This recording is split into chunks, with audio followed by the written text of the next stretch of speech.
안녕하세요. 인간의 마음과 정신 세계를 깊이 탐구하는 시간입니다. 오늘 우리는 현대사회에서 가장 복잡하고 또 가장 자주 오해받는 정신 건강 문제 중 하나인 경계선 성격장애에 대해 이야기해 보려 합니다. 만약 당신이나 당신에 가까운 사람이 이 진단을 받았다면 오늘의 이야기가 조금은 불편하게 들릴 수도 있습니다. 하지만 동시에 어쩌면 우리가 놓치고 있던 더 깊은 진실을 마주하게 될지도 모릅니다. 본격적인 이야기에 앞서 만약 이 콘텐츠가 여러분의 마음에 작은 울림을 준다면 구독과 좋아요를 통해 이 지혜를 더 많은 분들과 나눠주시길 부탁드립니다.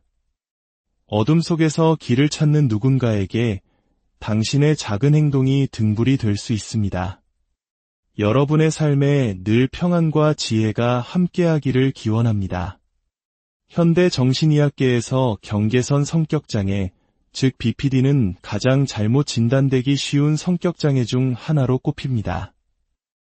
이는 더 이상 논쟁의 여지가 없는 사실에 가깝습니다. 왜 그럴까요? 그 이유는 현대 정신의학과 심리치료가 외상 후 스트레스 장애와 특히 복합 외상 후 스트레스 장애가 드러내는 복잡하고 다층적인 양상을 아직 온전히 이해하고 품지 못하고 있기 때문일 수 있습니다.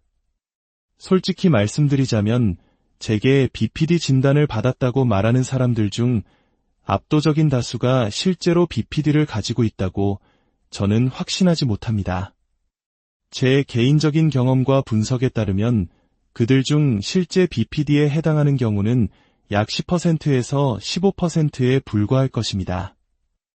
이는 나머지 85%에서 90%의 사람들은 우리가 알고 있는 의미의 경계선 성격장애를 가지고 있지 않다는 뜻이 됩니다. 그렇다면 이 혼란은 어디에서 비롯되는 것일까요? BPD와 자기애성 성격장애가 함께 나타나는 동반이완의 경우 어떤 일이 벌어지는지 살펴보기 전에 먼저 각 장애의 핵심적인 특징들을 명확히 짚고 넘어가 보겠습니다. 먼저 경계선 성격장애의 9가지 주요 특징입니다. 첫째, 버림받는 것에 대한 극심한 두려움입니다. 상대방이 떠날 것이라는 상상만으로도 엄청난 공포를 느낍니다. 둘째, 불안정하고 격렬하며 예측 불가능한 대인 관계입니다. 상대를 극단적인 이상화와 평가절하 사이에서 오갑니다. 셋째, 불분명하거나 끊임없이 흔들리는 자아상입니다. 자신이 누구인지, 무엇을 원하는지 혼란스러워합니다.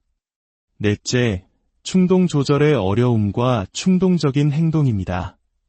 돈, 성, 약물, 폭식 등에서 위험한 행동을 보일 수 있습니다. 다섯째, 반복적인 자해 행동이나 자살 시도입니다. 여섯째, 극심한 감정의 불안정성, 즉 감정 기복입니다. 몇 시간 혹은 몇 분 만에 행복과 분노, 절망을 오갑니다. 일곱째, 만성적인 공허감입니다. 마음속이 텅 빈 것 같은 느낌이 지속됩니다. 여덟째, 분노를 조절하는 데 큰 어려움을 겪는 것입니다. 과거에는 이를 극단적인 분노 폭발이라고 직접적으로 표현했습니다. 만약 누군가 BPD 진단을 받았다고 하면서 통제 불가능한 분노나 경노의 문제가 전혀 없다고 말한다면 저는 그 진단을 의심하게 될 것입니다. 아홉째, 극심한 스트레스 상황에서 나타나는 편집증적인 사고나 해리 증상입니다. 현실과 분리된 느낌을 받거나 다른 사람들이 자신을 해치려 한다는 비현실적인 생각을 하게 됩니다. 다음으로 우리 사회에서 나르시시스트라는 말이 유행어처럼 번지고 있는 자기애성 성격장애, 즉 NPD의 9가지 임상적 특징을 살펴보겠습니다. 첫째, 자신의 중요성에 대한 과대망상적인 감각입니다. 둘째, 무한한 성공, 권력, 아름다움에 대한 환상에 집착합니다. 셋째, 자신이 특별하고 독특한 존재라고 믿으며 특별한 사람들만이 자신을 이해할 수 있다고 생각합니다. 넷째, 과도한 찬사와 숭배를 요구합니다. 다섯째, 특별 대우를 받으려는 특권 의식입니다. 여섯째, 대인 관계에서 착취적인 태도를 보입니다. 자신의 목적을 위해 타인을 이용합니다. 일곱째, 공감 능력의 결여입니다. 타인의 감정이나 필요를 인지하거나 이해하려 하지 않습니다. 여덟째, 오만하고 거만한 행동이나 태도입니다. 아홉째, 타인을 심하게 질투하거나 반대로 다른 사람들이 자신을 질투하고 있다고 믿습니다. 통계적으로 BPD와 NPD가 한 사람에게 동시에 나타나는 경우는 약 10%에서 20% 사이로 알려져 있습니다. 하지만 이 수치조차 우리는 조심스럽게 받아들여야 합니다. 앞서 말했듯 두 장애 모두 오진의 가능성이 매우 높기 때문입니다. 저는 BPD라는 진단명을 하나의 거대한 다에 비유하고 싶습니다. 수많은 사람들이 BPD라는 이름표를 달고 있지만 그들의 내면은 이 다의 양쪽 끝에 걸쳐 있는 서로 다른 두 가지 모습으로 나뉠 수 있습니다. 다의 한쪽 끝에는 취약한 자기애가 있습니다. 이들은 분명 극심한 학대와 트라우마의 피해자입니다. 그들의 고통은 진짜입니다. 하지만 그 고통 속에서 나의 고통은 세상 그 누구의 고통보다도 특별하고 독특해라는 왜곡된 신념이 자라납니다. 그리고 이 특별함은 곧 나는 이렇게나 고통받았으니 다른 사람에게 내 상처를 어느 정도 표출할 자격이 있어라는 특권 의식으로 이어집니다. 그들의 고통이 타인을 향한 무기가 되는 순간입니다. 다의 다른 한쪽 끝에는 순수한 복합 외상 후 스트레스 장애가 있습니다. 이들 역시 상상하기 힘든 고통을 겪었습니다. 하지만 이들에게는 앞서 말한 특권 의식이 없습니다. 자신의 고통이 특별하다고 여기지도 않으며 그 고통을 타인에게 상처 줄 권리로 여기지 않습니다. 오히려 그들은 자신의 상처가 다른 사람에게 해가 될까 봐 두려워하고 진심으로 그 혼돈의 바다에서 빠져나오고 싶어 합니다. BPD를 가진 사람과의 관계는 종종 물에 빠진 사람에 비유됩니다. 그는 살려달라고 비명을 지릅니다. 하지만 당신이 손을 내밀어 그를 물 밖으로 끌어내려고 하면 그는 당신의 손을 잡지 않습니다. 오히려 당신을 물속으로 함께 끌어당깁니다. 왜냐하면 그 혼돈과 고통의 물속이 그가 아는 유일한 세상이고 역설적이게도 가장 익숙하고 편안한 공간이기 때문입니다. 그런데 여기에 자기애성 성격장애가 결합되면 상황은 더욱 위험해집니다. 그는 취약한 포식자가 됩니다. 마치 악어가 물에 빠져 죽어가는 척 연기하여 먹잇감이 방심하고 다가오기를 기다렸다가 순식간에 덮치는 것과 같습니다. 그들의 상처와 취약함은 더 이상 순수한 고통의 표현이 아닙니다. 그것은 타인의 동정심을 자극하고 경계심을 무너뜨려 상대를 통제하고 착취하기 위한 교묘한 전략이 됩니다. 그들은 고통의 서열에서 자신을 가장 높은 곳에 올려놓음으로써 당신 위에 군림하려 합니다. 당신이 그들과 대화를 나누고 나면 마치 영화 고스트버스터즈의 유령에게 끈적한 점액질을 뒤집어 쓴 것처럼 기이하고 불쾌한 감정에 휩싸이게 됩니다. 이용당하고 착취당하고 기만당했다는 느낌이 온몸을 감쌉니다. BPD와 NPD를 동시에 가진 사람의 파트너가 된다는 것은 사탄의 롤러코스터에 탑승하는 것과 같습니다. 당신은 하루하루 무슨 일이 벌어질지 전혀 예측할 수 없습니다. 당신의 모든 노력과 헌신은 흙먼지처럼 짓밟힐 것이며 당신이 무엇을 얼마나 주든 그들은 결코 만족하지 못할 것입니다. 솔직히 말해 그들에게 필요한 것은 연인 관계가 아니라 전문적인 치료적 개입입니다. 그렇다면 BPD 진단을 받은 사람들 중 회복이 가능한 사람들은 누구일까요? 저는 그것이 바로 다의 다른 한쪽 끝에 있던 순수한 CPTSD를 겪는 사람들이라고 믿습니다. 자신의 고통이 특별하다는 생각에 빠지지 않고 자신이 고통받았다는 이유로 타인에게 고통을 줄 권리가 없다는 사실을 아는 겸손함을 가진 사람들입니다. 그들은 진심으로 흔들리는 모래 위에서 벗어나 단단한 땅을 밟고 자신의 삶을 되찾고 싶어 합니다. 하지만 자기애적 성향이 강한 사람들의 도와달라는 신호를 조심해야 합니다. 자연계에도 거짓 신호가 존재하듯 인간 사회에도 마찬가지입니다. 그들의 도와주세요, 나아지고 싶어요 라는 외침은 실제로는 나를 보세요, 나를 위로해주세요, 당신의 시간과 관심을 내게 쏟아주세요 라는 의미일 때가 많습니다. 거기에는 진정한 변화에 대한 의지가 없습니다. 우리는 인간의 고통에 대해 깊은 연민을 가져야 합니다. 하지만 동시에 그 고통이 어떻게 타인을 향한 착취의 도구가 될 수 있는지에 대해서도 명확히 인식해야 합니다. 그것이 우리 자신과 타인을 보호하고 진정한 치유의 길이 어디에 있는지를 분별하는 지혜의 시작일 것입니다. 인간 마음의 복잡한 여정에 함께해 주셔서 안녕하세요. 인간의 마음과 정신세계를 깊이 탐구하는 시간입니다. 오늘 우리는 현대사회에서 가장 복잡하고 또 가장 자주 오해받는 정신건강 문제 중 하나인 경계선 성격장애에 대해 이야기해 보려 합니다. 만약 당신이나 당신의 가까운 사람이 이 진단을 받았다면 오늘의 이야기가 조금은 불편하게 들릴 수도 있습니다. 하지만 동시에 어쩌면 우리가 놓치고 있던 더 깊은 진실을 마주하게 될지도 모릅니다. 본격적인 이야기에 앞서 만약 이 콘텐츠가 여러분의 마음에 작은 울림을 준다면 구독과 좋아요를 통해 이 지혜를 더 많은 분들과 나눠주시길 부탁드립니다. 어둠 속에서 길을 찾는 누군가에게 당신의 작은 행동이 등불이 될 수 있습니다. 여러분의 삶에 늘 평안과 지혜가 함께하기를 기원합니다. 현대 정신의학계에서 경계선 성격장애, 즉 BPD는 가장 잘못 진단되기 쉬운 성격장애 중 하나로 꼽힙니다.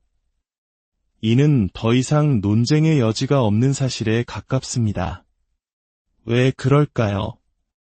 그 이유는 현대 정신의학과 심리치료가 외상 후 스트레스 장애와 특히 복합 외상 후 스트레스 장애가 드러내는 복잡하고 다층적인 양상을 아직 온전히 이해하고 품지 못하고 있기 때문일 수 있습니다. 솔직히 말씀드리자면 제게 BPD 진단을 받았다고 말하는 사람들 중 압도적인 다수가 실제로 BPD를 가지고 있다고 저는 확신하지 못합니다. 제 개인적인 경험과 분석에 따르면 그들 중 실제 BPD에 해당하는 경우는 약 10%에서 15%에 불과할 것입니다. 이는 나머지 85%에서 90%의 사람들은 우리가 알고 있는 의미의 경계선 성격장애를 가지고 있지 않다는 뜻이 됩니다. 그렇다면 이 혼란은 어디에서 비롯되는 것일까요? BPD와 자기애성 성격장애가 함께 나타나는 동반이완의 경우 어떤 일이 벌어지는지 살펴보기 전에 먼저 각 장애의 핵심적인 특징들을 명확히 짚고 넘어가 보겠습니다. 먼저 경계선 성격장애의 9가지 주요 특징입니다. 첫째, 버림받는 것에 대한 극심한 두려움입니다. 상대방이 떠날 것이라는 상상만으로도 엄청난 공포를 느낍니다. 둘째, 불안정하고 격렬하며 예측 불가능한 대인 관계입니다. 상대를 극단적인 이상화와 평가절하 사이에서 오갑니다. 셋째, 불분명하거나 끊임없이 흔들리는 자아상입니다. 자신이 누구인지, 무엇을 원하는지 혼란스러워합니다. 넷째, 충동 조절의 어려움과 충동적인 행동입니다. 돈, 성, 약물, 폭식 등에서 위험한 행동을 보일 수 있습니다. 다섯째, 반복적인 자해 행동이나 자살 시도입니다. 여섯째, 극심한 감정의 불안정성, 즉 감정 기복입니다. 몇 시간 혹은 몇 분 만에 행복과 분노, 절망을 오갑니다. 일곱째, 만성적인 공허감입니다. 마음속이 텅 빈 것 같은 느낌이 지속됩니다. 여덟째, 분노를 조절하는데 큰 어려움을 겪는 것입니다. 과거에는 이를 극단적인 분노 폭발이라고 직접적으로 표현했습니다. 만약 누군가 BPD 진단을 받았다고 하면서 통제 불가능한 분노나 경로의 문제가 전혀 없다고 말한다면 저는 그 진단을 의심하게 될 것입니다. 아홉째, 극심한 스트레스 상황에서 나타나는 편집증적인 사고나 해리 증상입니다. 현실과 분리된 느낌을 받거나 다른 사람들이 자신을 해치려 한다는 비현실적인 생각을 하게 됩니다. 다음으로 우리 사회에서 나르시시스트라는 말이 유행어처럼 번지고 있는 자기애성 성격장애, 즉 NPD의 9가지 임상적 특징을 살펴보겠습니다.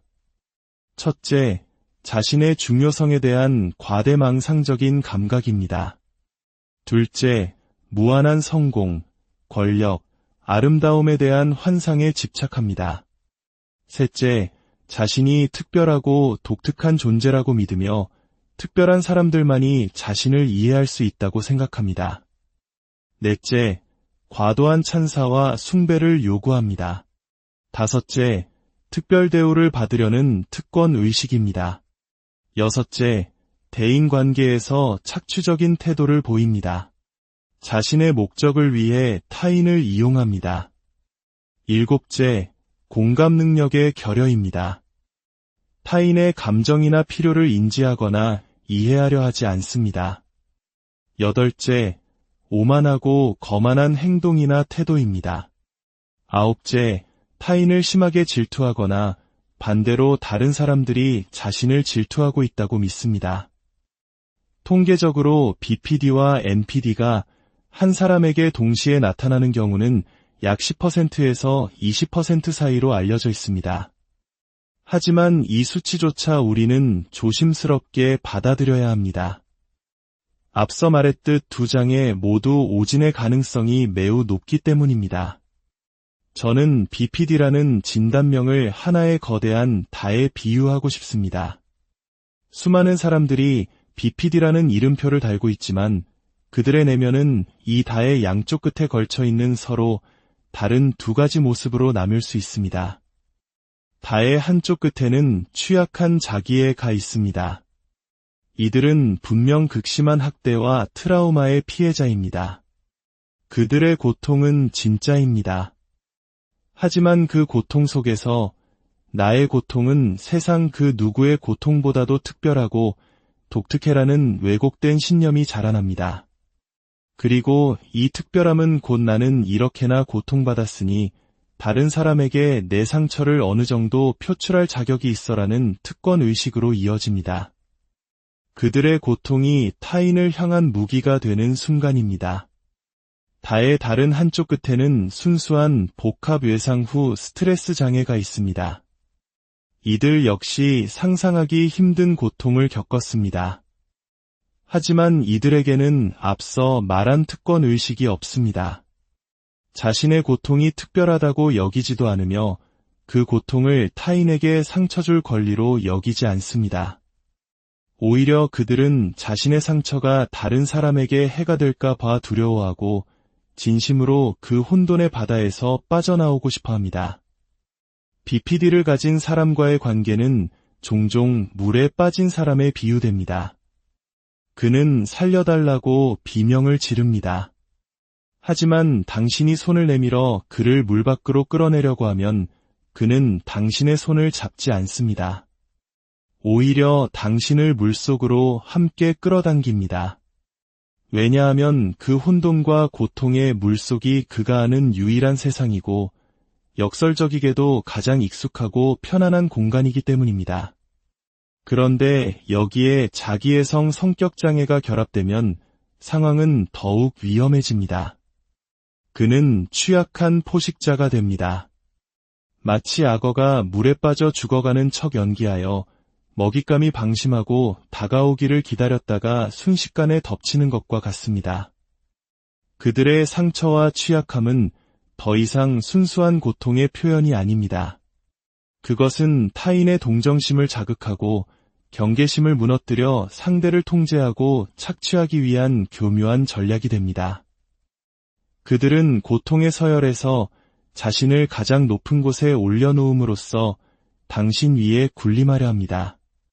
당신이 그들과 대화를 나누고 나면 마치 영화 고스트버스터즈의 유령에게 끈적한 점액질을 뒤집어 쓴 것처럼 기이하고 불쾌한 감정에 휩싸이게 됩니다. 이용당하고 착취당하고 기만당했다는 느낌이 온몸을 감쌉니다. BPD와 NPD를 동시에 가진 사람의 파트너가 된다는 것은 사탄의 롤러코스터에 탑승하는 것과 같습니다. 당신은 하루하루 무슨 일이 벌어질지 전혀 예측할 수 없습니다. 당신의 모든 노력과 헌신은 흙먼지처럼 짓밟힐 것이며 당신이 무엇을 얼마나 주든 그들은 결코 만족하지 못할 것입니다. 솔직히 말해 그들에게 필요한 것은 연인 관계가 아니라 전문적인 치료적 개입입니다. 그렇다면 BPD 진단을 받은 사람들 중 회복이 가능한 사람들은 누구일까요? 저는 그것이 바로 다의 다른 한쪽 끝에 있던 순수한 CPTSD를 겪는 사람들이라고 믿습니다. 자신의 고통이 특별하다는 생각에 빠지지 않고 자신이 고통받았다는 이유로 타인에게 고통을 줄 권리가 없다는 사실을 아는 겸손함을 가진 사람들입니다. 그들은 진심으로 흔들리는 모래 위에서 벗어나 단단한 땅을 밟고 자신의 삶을 되찾고 싶어 합니다. 하지만 자기애적 성향이 강한 사람들의 도와달라는 신호를 조심해야 합니다. 자연계에도 거짓 신호가 존재하듯 인간 사회에도 마찬가지입니다. 그들의 도와주세요, 나아지고 싶어요 라는 외침은 실제로는 나를 보세요, 나를 위로해주세요, 당신의 시간과 관심을 내게 쏟아주세요 라는 의미일 때가 많습니다. 거기에는 진정한 변화에 대한 의지가 없습니다. 우리는 인간의 고통에 대해 깊은 연민을 가져야 합니다. 하지만 동시에 그 고통이 어떻게 타인을 향한 착취의 도구가 될 수 있는지에 대해서도 명확히 인식해야 합니다. 그것이 우리 자신과 타인을 보호하고 진정한 치유의 길이 어디에 있는지를 분별하는 지혜의 시작일 것입니다. 인간 마음의 복잡한 여정에 함께해 주셔서 안녕하세요. 인간의 마음과 정신세계를 깊이 탐구하는 시간입니다. 오늘 우리는 현대사회에서 가장 복잡하고 또 가장 자주 오해받는 정신건강 문제 중 하나인 경계선 성격장애에 대해 이야기해 보려 합니다. 만약 당신이나 당신의 가까운 사람이 이 진단을 받았다면 오늘의 이야기가 조금은 불편하게 들릴 수도 있습니다. 하지만 동시에 어쩌면 우리가 놓치고 있던 더 깊은 진실을 마주하게 될지도 모릅니다. 본격적인 이야기에 앞서 만약 이 콘텐츠가 여러분의 마음에 작은 울림을 준다면 구독과 좋아요를 통해 이 지혜를 더 많은 분들과 나눠주시길 부탁드립니다. 어둠 속에서 길을 찾는 누군가에게 당신의 작은 행동이 등불이 될 수 있습니다. 여러분의 삶에 늘 평안과 지혜가 함께하기를 기원합니다. 현대 정신의학계에서 경계선 성격장애, 즉 BPD는 가장 잘못 진단되기 쉬운 성격장애 중 하나로 꼽힙니다. 이는 더 이상 논쟁의 여지가 없는 사실에 가깝습니다. 왜 그럴까요? 그 이유는 현대 정신의학과 심리치료가 외상 후 스트레스 장애와 특히 복합 외상 후 스트레스 장애가 드러내는 복잡하고 다층적인 양상을 아직 온전히 이해하고 품지 못하고 있기 때문일 수 있습니다. 솔직히 말씀드리자면 제게 BPD 진단을 받았다고 말하는 사람들 중 압도적인 다수가 실제로 BPD를 가지고 있다고 저는 확신하지 못합니다. 제 개인적인 경험과 분석에 따르면 그들 중 실제 BPD에 해당하는 경우는 약 10%에서 15%에 불과할 것입니다. 이는 나머지 85%에서 90%의 사람들은 우리가 알고 있는 의미의 경계선 성격장애를 가지고 있지 않다는 뜻이 됩니다. 그렇다면 이 혼란은 어디에서 비롯되는 것일까요? BPD와 자기애성 성격장애가 함께 나타나는 동반이완의 경우 어떤 일이 벌어지는지 살펴보기 전에 먼저 각 장애의 핵심적인 특징들을 명확히 짚고 넘어가 보겠습니다. 먼저 경계선 성격장애의 9가지 주요 특징입니다. 첫째, 버림받는 것에 대한 극심한 두려움입니다. 상대방이 떠날 것이라는 상상만으로도 엄청난 공포를 느낍니다. 둘째, 불안정하고 격렬하며 예측 불가능한 대인 관계입니다. 상대를 극단적인 이상화와 평가절하 사이에서 오갑니다. 셋째, 불분명하거나 끊임없이 흔들리는 자아상입니다. 자신이 누구인지, 무엇을 원하는지 혼란스러워합니다.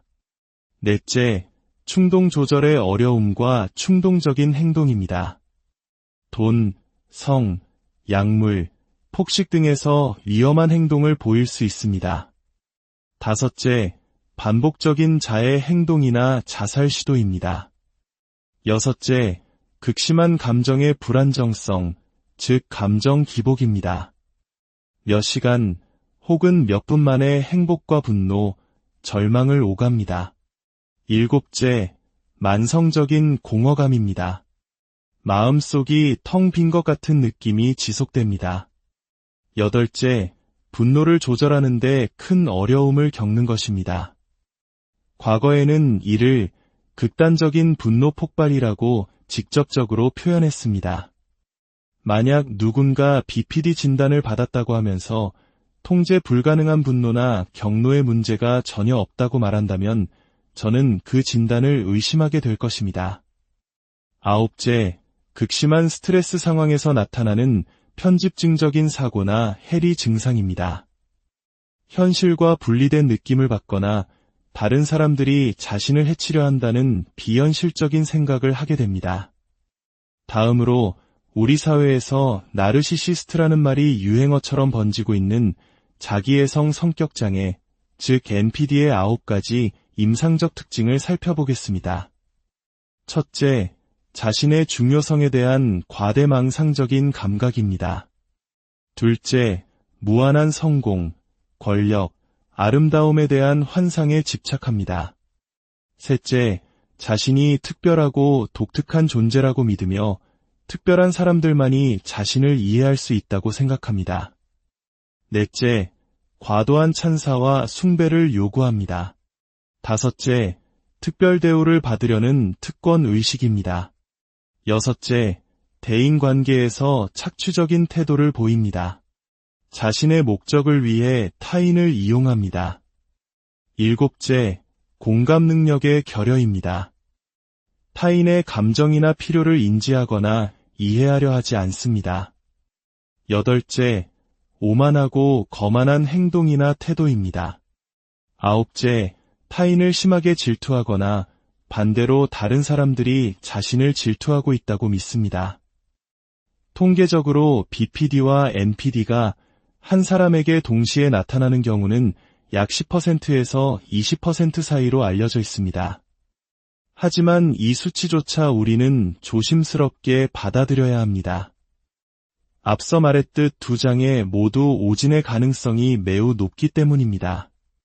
저는 BPD라는 진단명을 하나의 거대한 다에 비유하고 싶습니다.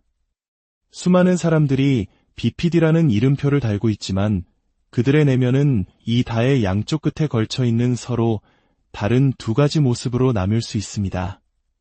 다의 한쪽 끝에는 취약한 자기애가 있습니다. 이들은 분명 극심한 학대와 트라우마의 피해자입니다. 그들의 고통은 진짜입니다. 하지만 그 고통 속에서 나의 고통은 세상 그 누구의 고통보다도 특별하고 독특해라는 왜곡된 신념이 자라납니다. 그리고 이 특별함은 곧 나는 이렇게나 고통받았으니 다른 사람에게 내 상처를 어느 정도 표출할 자격이 있어라는 특권의식으로 이어집니다. 그들의 고통이 타인을 향한 무기가 되는 순간입니다. 다의 다른 한쪽 끝에는 순수한 복합 외상 후 스트레스 장애가 있습니다. 이들 역시 상상하기 힘든 고통을 겪었습니다. 하지만 이들에게는 앞서 말한 특권 의식이 없습니다. 자신의 고통이 특별하다고 여기지도 않으며 그 고통을 타인에게 상처 줄 권리로 여기지 않습니다.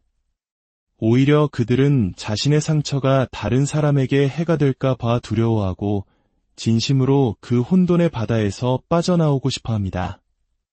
BPD를 가진 사람과의 관계는 종종 물에 빠진 사람에 비유됩니다. 그는 살려달라고 비명을 지릅니다. 하지만 당신이 손을 내밀어 그를 물 밖으로 끌어내려고 하면 그는 당신의 손을 잡지 않습니다. 오히려 당신을 물속으로 함께 끌어당깁니다.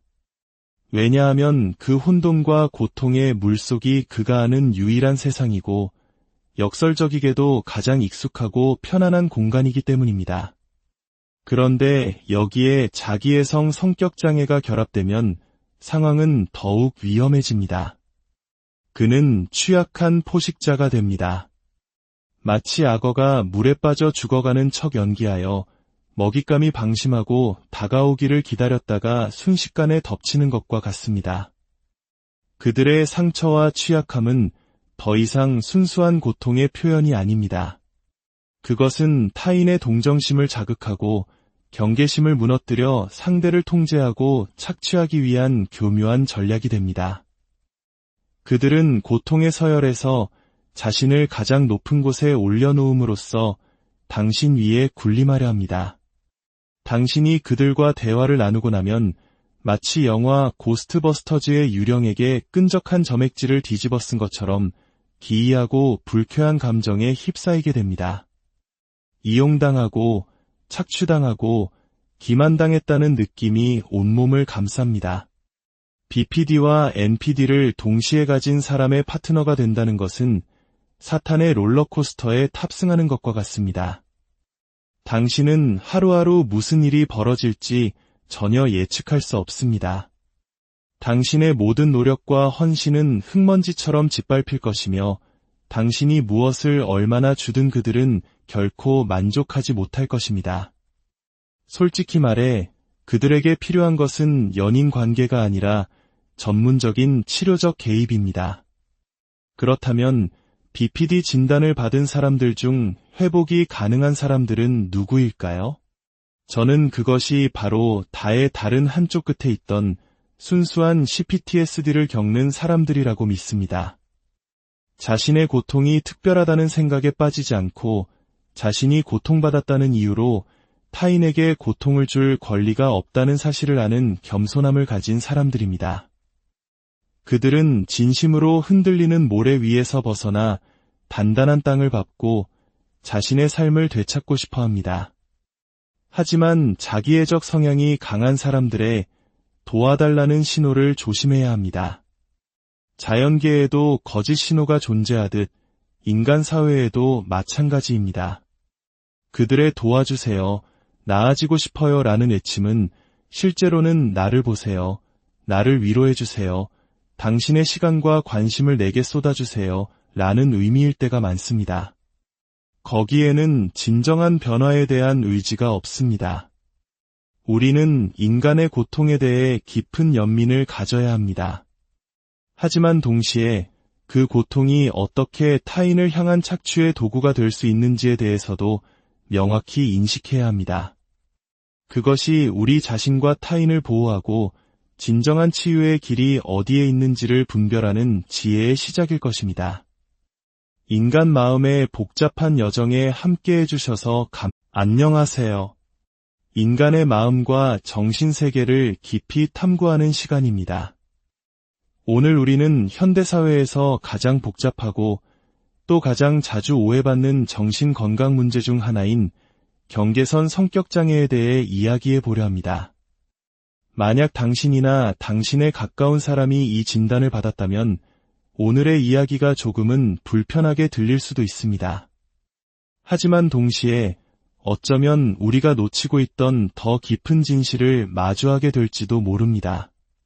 본격적인 이야기에 앞서 만약 이 콘텐츠가 여러분의 마음에 작은 울림을 준다면 구독과 좋아요를 통해 이 지혜를 더 많은 분들과 나눠주시길 부탁드립니다. 어둠 속에서 길을 찾는 누군가에게 당신의 작은 행동이 등불이 될 수 있습니다. 여러분의 삶에 늘 평안과 지혜가 함께하기를 기원합니다. 현대 정신의학계에서 경계선 성격장애, 즉 BPD는 가장 잘못 진단되기 쉬운 성격장애 중 하나로 꼽힙니다. 이는 더 이상 논쟁의 여지가 없는 사실에 가깝습니다. 왜 그럴까요? 그 이유는 현대 정신의학과 심리치료가 외상 후 스트레스 장애와 특히 복합 외상 후 스트레스 장애가 드러내는 복잡하고 다층적인 양상을 아직 온전히 이해하고 품지 못하고 있기 때문일 수 있습니다. 솔직히 말씀드리자면 제게 BPD 진단을 받았다고 말하는 사람들 중 압도적인 다수가 실제로 BPD를 가지고 있다고 저는 확신하지 못합니다. 제 개인적인 경험과 분석에 따르면 그들 중 실제 BPD에 해당하는 경우는 약 10%에서 15%에 불과할 것입니다. 이는 나머지 85%에서 90%의 사람들은 우리가 알고 있는 의미의 경계선 성격장애를 가지고 있지 않다는 뜻이 됩니다. 그렇다면 이 혼란은 어디에서 비롯되는 것일까요? BPD와 자기애성 성격장애가 함께 나타나는 동반이완의 경우 어떤 일이 벌어지는지 살펴보기 전에 먼저 각 장애의 핵심적인 특징들을 명확히 짚고 넘어가 보겠습니다. 먼저 경계선 성격장애의 9가지 주요 특징입니다. 첫째, 버림받는 것에 대한 극심한 두려움입니다. 상대방이 떠날 것이라는 상상만으로도 엄청난 공포를 느낍니다. 둘째, 불안정하고 격렬하며 예측 불가능한 대인 관계입니다. 상대를 극단적인 이상화와 평가절하 사이에서 오갑니다.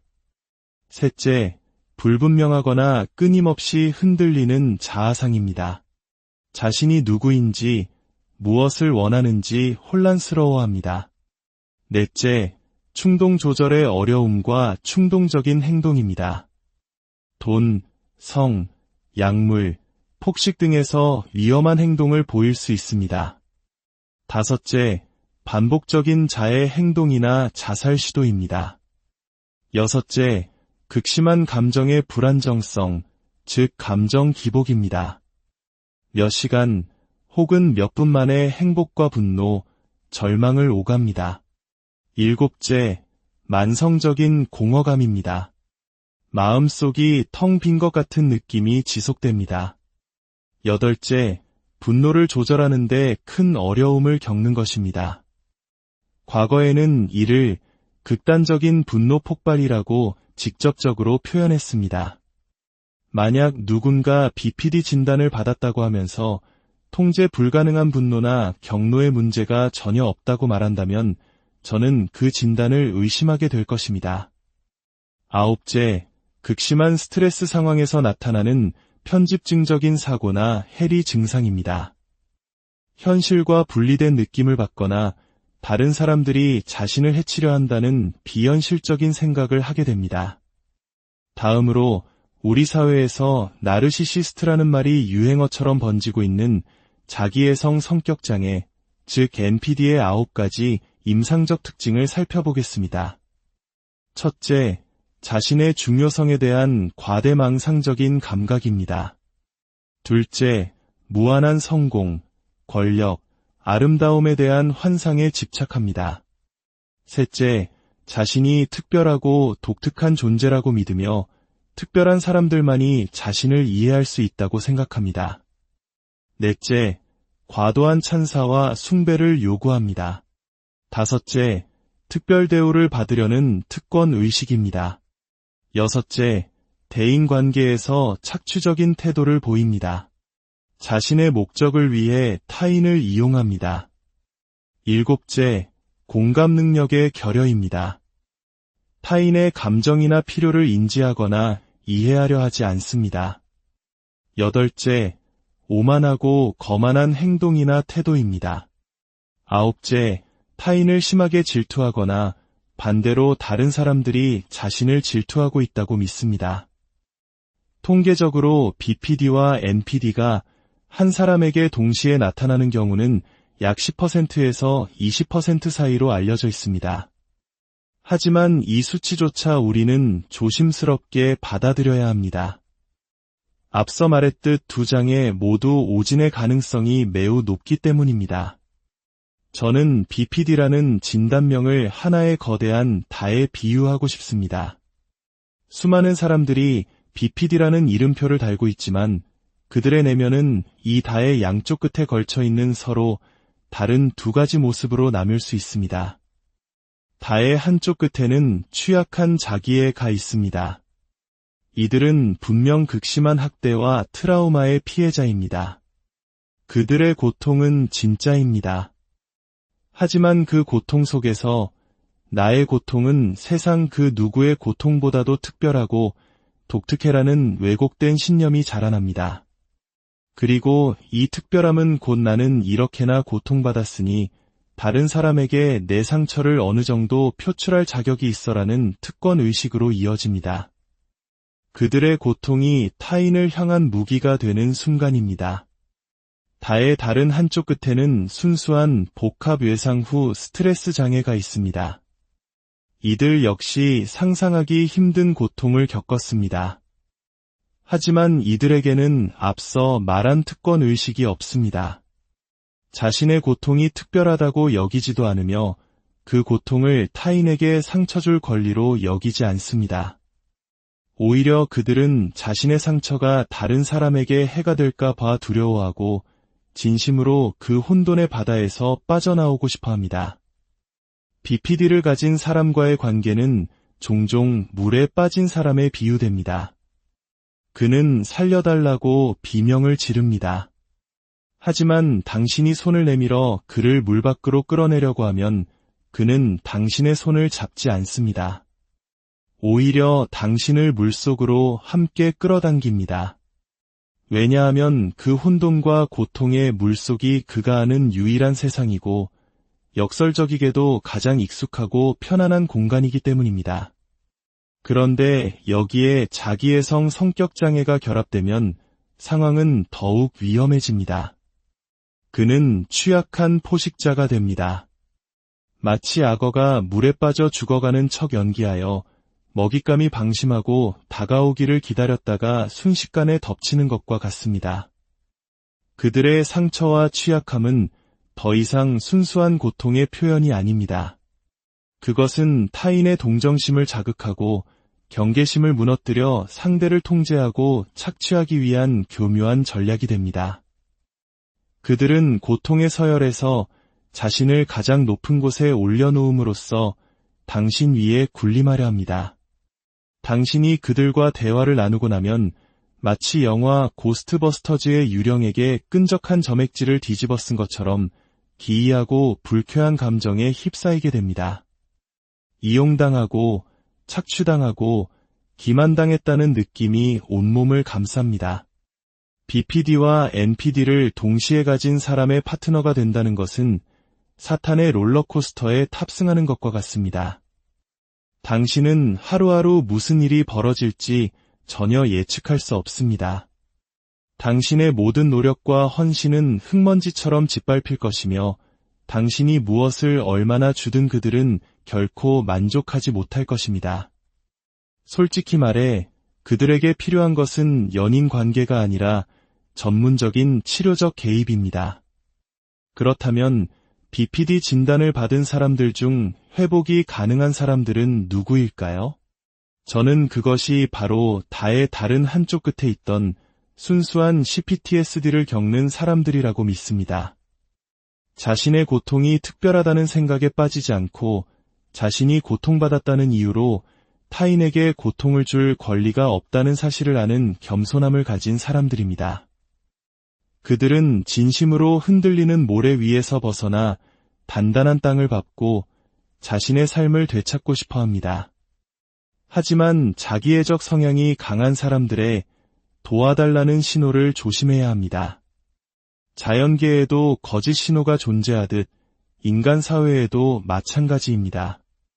그들의 도와주세요, 나아지고 싶어요 라는 외침은 실제로는 나를 보세요, 나를 위로해주세요, 당신의 시간과 관심을 내게 쏟아주세요 라는 의미일 때가 많습니다. 거기에는 진정한 변화에 대한 의지가 없습니다. 우리는 인간의 고통에 대해 깊은 연민을 가져야 합니다. 하지만 동시에 그 고통이 어떻게 타인을 향한 착취의 도구가 될 수 있는지에 대해서도 명확히 인식해야 합니다. 그것이 우리 자신과 타인을 보호하고 진정한 치유의 길이 어디에 있는지를 분별하는 지혜의 시작일 것입니다. 인간 마음의 복잡한 여정에 함께해 주셔서 안녕하세요. 인간의 마음과 정신세계를 깊이 탐구하는 시간입니다. 오늘 우리는 현대사회에서 가장 복잡하고 또 가장 자주 오해받는 정신건강 문제 중 하나인 경계선 성격장애에 대해 이야기해 보려 합니다. 만약 당신이나 당신의 가까운 사람이 이 진단을 받았다면 오늘의 이야기가 조금은 불편하게 들릴 수도 있습니다. 하지만 동시에 어쩌면 우리가 놓치고 있던 더 깊은 진실을 마주하게 될지도 모릅니다. 본격적인 이야기에 앞서 만약 이 콘텐츠가 여러분의 마음에 작은 울림을 준다면 구독과 좋아요를 통해 이 지혜를 더 많은 분들과 나눠주시길 부탁드립니다. 어둠 속에서 길을 찾는 누군가에게 당신의 작은 행동이 등불이 될 수 있습니다. 여러분의 삶에 늘 평안과 지혜가 함께하기를 기원합니다. 현대 정신의학계에서 경계선 성격장애, 즉 BPD는 가장 잘못 진단되기 쉬운 성격장애 중 하나로 꼽힙니다. 이는 더 이상 논쟁의 여지가 없는 사실에 가깝습니다. 왜 그럴까요? 그 이유는 현대 정신의학과 심리치료가 외상 후 스트레스 장애와 특히 복합 외상 후 스트레스 장애가 드러내는 복잡하고 다층적인 양상을 아직 온전히 이해하고 품지 못하고 있기 때문일 수 있습니다. 솔직히 말씀드리자면 제게 BPD 진단을 받았다고 말하는 사람들 중 압도적인 다수가 실제로 BPD를 가지고 있다고 저는 확신하지 못합니다. 제 개인적인 경험과 분석에 따르면 그들 중 실제 BPD에 해당하는 경우는 약 10%에서 15%에 불과할 것입니다. 이는 나머지 85%에서 90%의 사람들은 우리가 알고 있는 의미의 경계선 성격장애를 가지고 있지 않다는 뜻이 됩니다. 그렇다면 이 혼란은 어디에서 비롯되는 것일까요? BPD와 자기애성 성격장애가 함께 나타나는 동반이완의 경우 어떤 일이 벌어지는지 살펴보기 전에 먼저 각 장애의 핵심적인 특징들을 명확히 짚고 넘어가 보겠습니다. 먼저 경계선 성격장애의 9가지 주요 특징입니다. 첫째, 버림받는 것에 대한 극심한 두려움입니다. 상대방이 떠날 것이라는 상상만으로도 엄청난 공포를 느낍니다. 둘째, 불안정하고 격렬하며 예측 불가능한 대인 관계입니다. 상대를 극단적인 이상화와 평가절하 사이에서 오갑니다. 셋째, 불분명하거나 끊임없이 흔들리는 자아상입니다. 자신이 누구인지, 무엇을 원하는지 혼란스러워합니다. 넷째, 충동 조절의 어려움과 충동적인 행동입니다. 돈, 성, 약물, 폭식 등에서 위험한 행동을 보일 수 있습니다. 다섯째, 반복적인 자해 행동이나 자살 시도입니다. 여섯째, 극심한 감정의 불안정성, 즉 감정 기복입니다. 몇 시간 혹은 몇 분 만에 행복과 분노, 절망을 오갑니다. 일곱째, 만성적인 공허감입니다. 마음속이 텅 빈 것 같은 느낌이 지속됩니다. 여덟째, 분노를 조절하는 데 큰 어려움을 겪는 것입니다. 과거에는 이를 극단적인 분노 폭발이라고 직접적으로 표현했습니다. 만약 누군가 BPD 진단을 받았다고 하면서 통제 불가능한 분노나 경노의 문제가 전혀 없다고 말한다면 저는 그 진단을 의심하게 될 것입니다. 아홉째, 극심한 스트레스 상황에서 나타나는 편집증적인 사고나 해리 증상입니다. 현실과 분리된 느낌을 받거나 다른 사람들이 자신을 해치려 한다는 비현실적인 생각을 하게 됩니다. 다음으로 우리 사회에서 나르시시스트라는 말이 유행어처럼 번지고 있는 자기애성 성격장애, 즉 NPD의 9가지 임상적 특징을 살펴보겠습니다. 첫째, 자신의 중요성에 대한 과대망상적인 감각입니다. 둘째, 무한한 성공, 권력, 아름다움에 대한 환상에 집착합니다. 셋째, 자신이 특별하고 독특한 존재라고 믿으며 특별한 사람들만이 자신을 이해할 수 있다고 생각합니다. 넷째, 과도한 찬사와 숭배를 요구합니다. 다섯째, 특별 대우를 받으려는 특권 의식입니다. 여섯째, 대인관계에서 착취적인 태도를 보입니다. 자신의 목적을 위해 타인을 이용합니다. 일곱째, 공감 능력의 결여입니다. 타인의 감정이나 필요를 인지하거나 이해하려 하지 않습니다. 여덟째, 오만하고 거만한 행동이나 태도입니다. 아홉째, 타인을 심하게 질투하거나 반대로 다른 사람들이 자신을 질투하고 있다고 믿습니다. 통계적으로 BPD와 NPD가 한 사람에게 동시에 나타나는 경우는 약 10%에서 20% 사이로 알려져 있습니다. 하지만 이 수치조차 우리는 조심스럽게 받아들여야 합니다. 앞서 말했듯 두 장애 모두 오진의 가능성이 매우 높기 때문입니다. 저는 BPD라는 진단명을 하나의 거대한 다에 비유하고 싶습니다. 수많은 사람들이 BPD라는 이름표를 달고 있지만 그들의 내면은 이 다의 양쪽 끝에 걸쳐 있는 서로 다른 두 가지 모습으로 나뉠 수 있습니다. 다의 한쪽 끝에는 취약한 자기애가 있습니다. 이들은 분명 극심한 학대와 트라우마의 피해자입니다. 그들의 고통은 진짜입니다.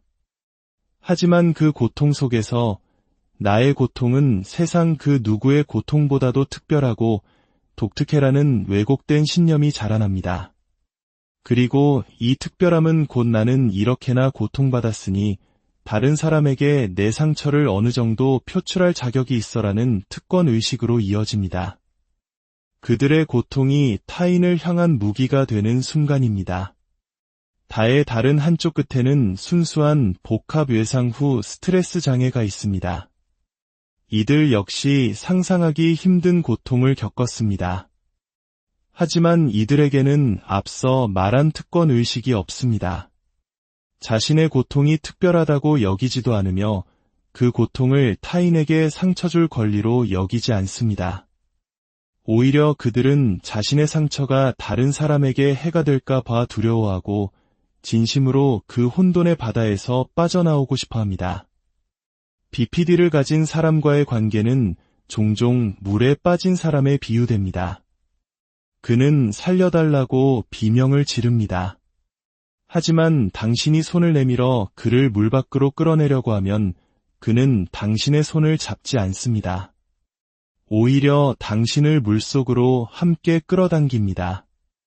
왜냐하면 그 혼돈과 고통의 물속이 그가 아는 유일한 세상이고 역설적이게도 가장 익숙하고 편안한 공간이기 때문입니다. 그런데 여기에 자기애성 성격장애가 결합되면 상황은 더욱 위험해집니다. 그는 취약한 포식자가 됩니다. 마치 악어가 물에 빠져 죽어가는 척 연기하여 먹잇감이 방심하고 다가오기를 기다렸다가 순식간에 덮치는 것과 같습니다. 그들의 상처와 취약함은 더 이상 순수한 고통의 표현이 아닙니다. 그것은 타인의 동정심을 자극하고 경계심을 무너뜨려 상대를 통제하고 착취하기 위한 교묘한 전략이 됩니다.